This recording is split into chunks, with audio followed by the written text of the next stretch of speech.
哎，大家伙早喽！5月20号星期二，看我们在哪儿？今天是后藤先生组织的合练活动，今天说是10个400米，但是我应该不会全力参加10个400米。我看田中先生也是在领跑，跟大家跑一跑。第一次来，看田中先生、水泽先生、藤冈先生，哦，小伙伴们看。后藤先生还弄了这种小的雪糕桶，现在特别带劲。你看，周2一个训练，然后周3一个训练，周6一个训练，越来越多。这个周期有顶速度了。上个周期想的是第一个周期长，上个周期快，这个周期慢慢来。这个周期还是赶上机会就顶一顶10个400，而且大家带的不快。今天跟大家聊什么呢？就借着这个速度训练。聊一聊，你看比赛和训练，你对速度那感觉真的不一样。因为我就从现在开始算上个6天，基本都在跑速度，这时候感觉更清晰。我们马上是第7个。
哦，nice，谢谢。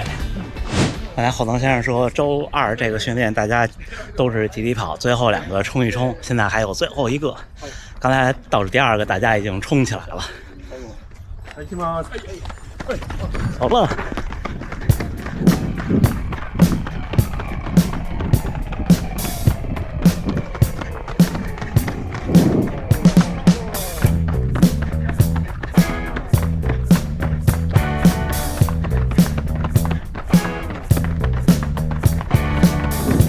我一个手举着相机追不上最快的。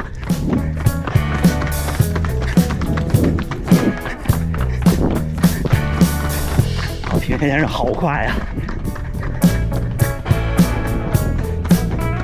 到。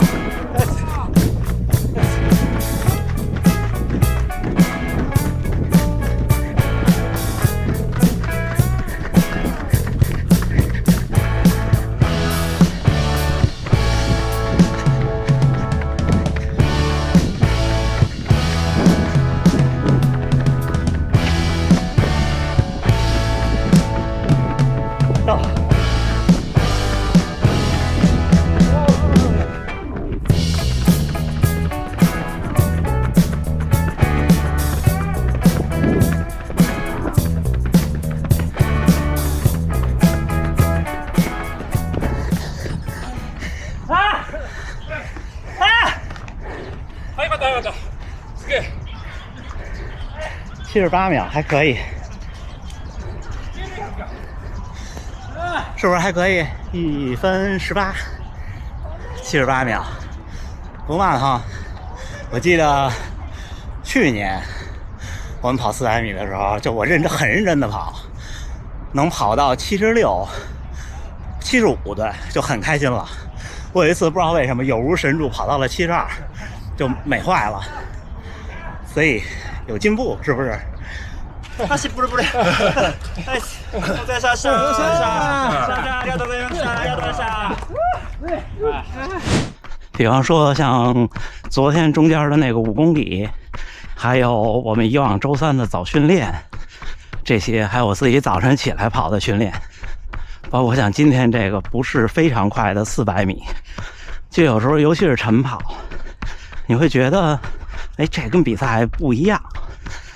那比赛是怎么跑这么快的？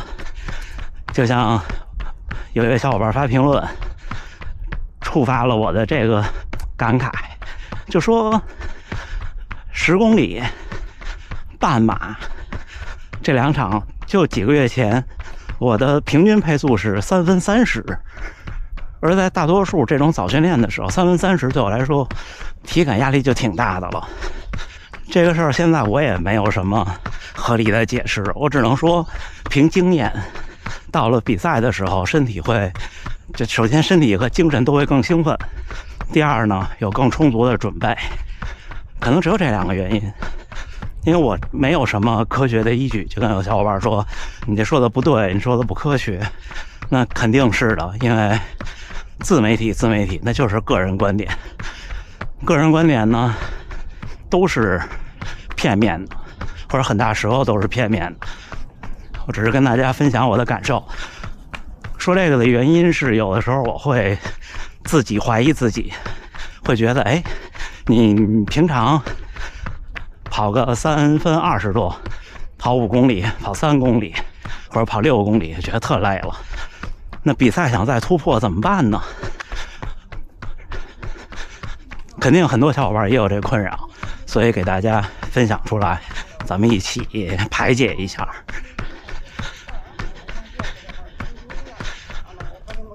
有时候我就会这样回想，我在去年的大阪半马跑1小时16分24的时候，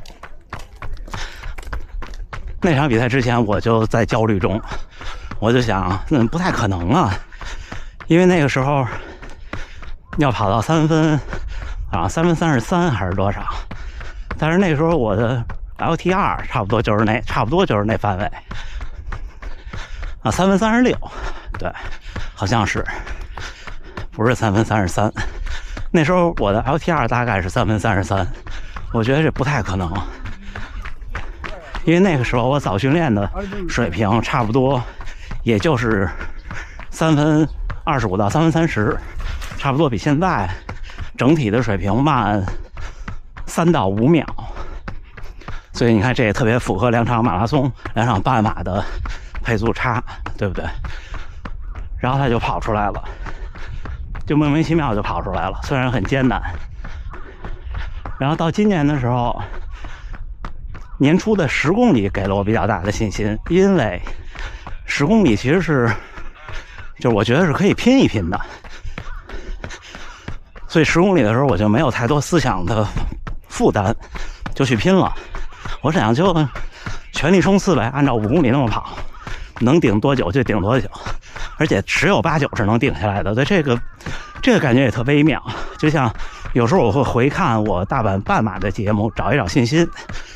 在看到14公里、15公里的时候，我在电视机前，我的感觉是，好像差不多了。就虽然知道很累很难顶，但是你想就个位数的公里数了，你会相信自己能顶下来。这也可能是促使就半马呀、10公里啊，能够跑得很痛快的一件事儿吧。全马其实很少有这个感觉，因为等你发现还有几公里的时候，已经很累了。那时候就不叫顶下来了，叫坚持下来。所以今年年初这个10公里跑完，给了我一个信心，就心理暗示。我老说心理暗示，我觉得心理暗示挺有用的，但是前提这心理暗示得是自己给自己，别人给你的意义不大。所以我跟大家说这个，包括那天我说感受能量胶这个事儿也一样，就是您得试一试，自己建立一个心理的循环，一个心理的怎么说你发生了这个，就会发生下一个的这种习惯。我觉得在赛场上特别有助于精神上的，就防止精神上的崩溃。那咱说回来，这个半马，那10公里跑完以后，半马我就有信心了。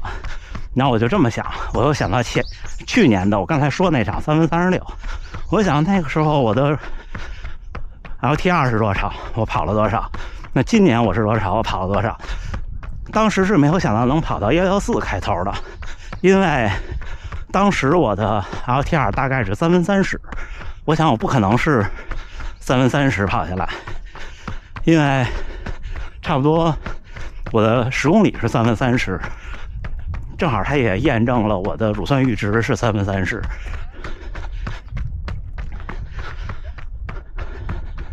但是当我跑到差不多8公里的时候，我当时想，哎，现在还是3分30，是在3分30以内。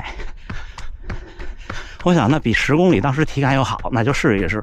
最后试完以后，当天手表给我推测的乳酸阈值就变成了3分27，半马3分30。那说明2个可能性，一个可能性是我进步了，还有一个可能性是我的精神进步了。因为就是LT2这东西，你可以去实验室测专业的，但是大部分大家都是手表测 LT2 很准，但是这个准是有前提的，前提就是第一，你跑得够多带这块表；第二是呢，你带这块表跑过强度，并且跑到足够多的强度。因为你如果精神上顶不下来，你永远跑不到那个配速的话，那可能我猜测手表也不准。有人可能会反驳说那不会，它都是有推测模型的，但是推出来的跟跑出来的，我还是觉得跑出来它更准。因为我3分30跑半马，那 LT2 给我3分27，不管是从科学上还是从现实上，我相信它。那下次我再跑比赛的时候，我就依赖它去规划我的目标配速。如果我每次只跑3分40，就算手表告诉我3分27，我可能也许大概也不会相信。其实说到这儿，感觉和一开始想说的不太相符，但是我们就这个节目的特点就是总不相符。一开始本来想说比赛跟训练2个配速2个感觉，但是其实也差不多，就是训练是帮助你在比赛中更加有信心的，而不是打击你的信心的。虽然在很多时候训练的体感是不如比赛的，训练的成绩是不如比赛的，但是找另一个角度去想，你就用你的训练映射你之前的比赛，然后再用现在的训练映射你可能下一场的比赛。你这样去想的时候呢，可能心态就不一样了。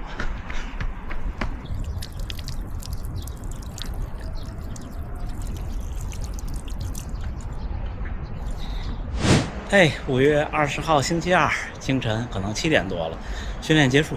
今天一共就跑了17公里，平均配速5分10几，但是遇到了后藤先生在每周二早晨6点，还是老地方拉的一波训练，然后一起跑了10个400，最快的一个是最后一个，1分18，就是周二这个训练是大家在一起，然后最后可以冲一冲。主要就是找感觉，对我来说就是找速度感，不会是那种全力以赴。然后周3的强度课全力以赴，然后周6的平天先生的早训练，大家跑长距离。现在1周3次，今天是计划之外的冲速度，所以这个周期可能还是以速度为主。我觉得到夏天保持跑量以速度为主，下个周期的话会调整一个周期，然后再下个周期跑距离。再下个周期应该就很热了，今天就很热了，就这边天气就是其实有点像北京，感觉有点1秒入夏的感觉。那昨天某平台给我推去年的今天我发的视频，5月18号前天也是我记得我当时开头的时候，天突然就热起来了。行吧，今天状态还不错，然后明天早晨好像是321，好像是，我确认一下。今天跟大家分享训练和比赛的状态，有时候确实是，尤其是你晨跑跟比赛肯定不一样的。另外就是我说了很多次的，比赛尤其是像国内马拉松起跑的早起，就是把比赛的早晨过成平常的中午，因为大家应该都有这个感觉，就是白天和晚上，或者说白天吧，白天的跑步要比早晨有状态的多，无论是不是空腹晨跑。行，那就这么着，最后还是祝大家能努力生活，健康平安，咱们下回再见。